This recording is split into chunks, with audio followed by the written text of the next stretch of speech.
to talk about the adaptive cruise control a little bit. So it's set at 61,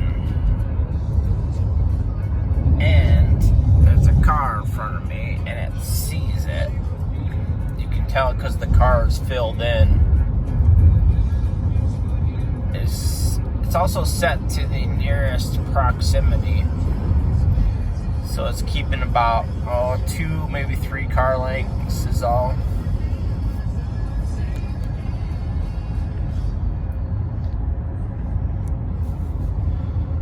And I could change that by pressing this button right here.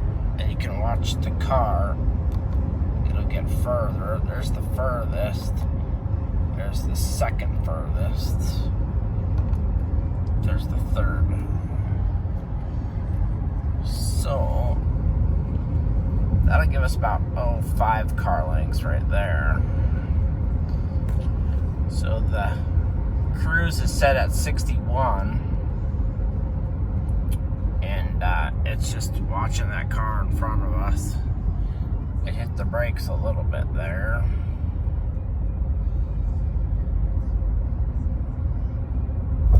The closer the cruise is set to the speed that you're doing, the less aggressive it's gonna brake and gas.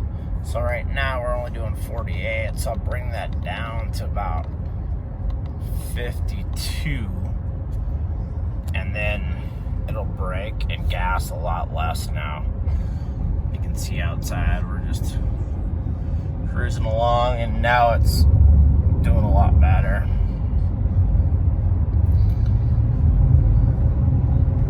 I also wanted to talk a little bit about the fuel mileage.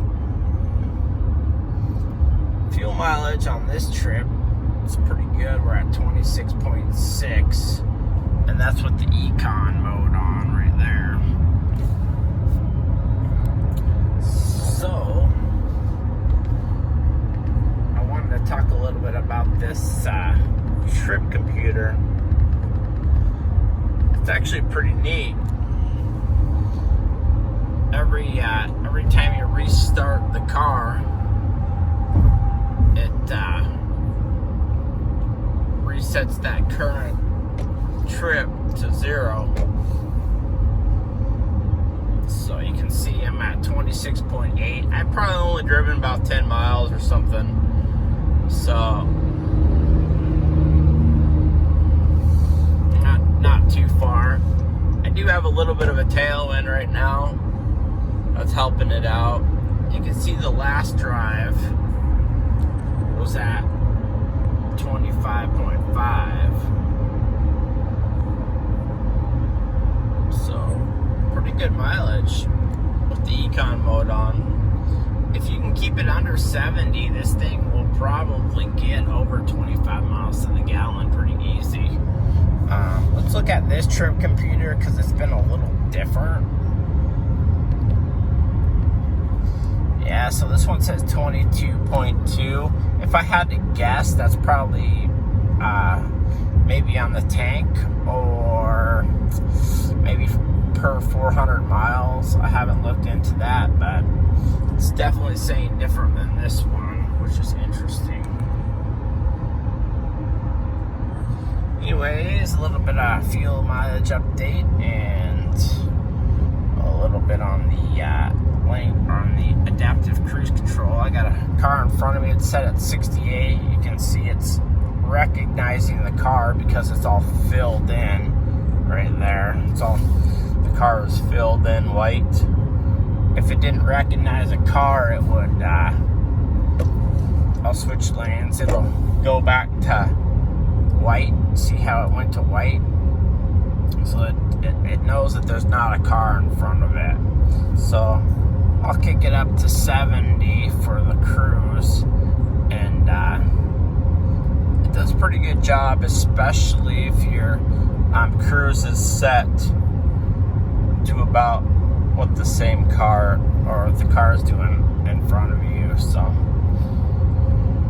see, the fuel mileage is picking up quite a bit, 27.8. So if I can keep that 70 miles per hour, I think that we're going to get dang near 30 miles to gallon with a little bit of tailwind right here.